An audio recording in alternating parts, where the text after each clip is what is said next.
Hi friends, I am Ankit and today I will show you how to calculate average in Excel.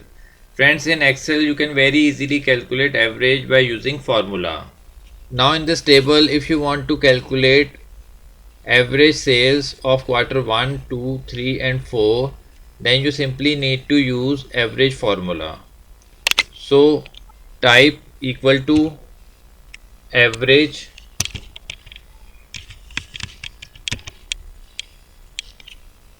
open bracket, select the cells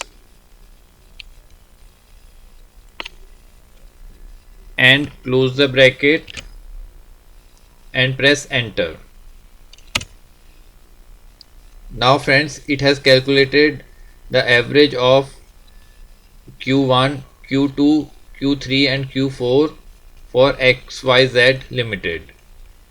Now like this, if you want to calculate average sales of rest of the table, then you simply need to drag this formula. Now it has calculated the average sales of rest of the data. So friends, like this you can very easily calculate average in Excel. I hope you find this video useful. If you like the video, then press on like button and don't forget to subscribe our channel and press on bell icon to receive email notifications free of cost.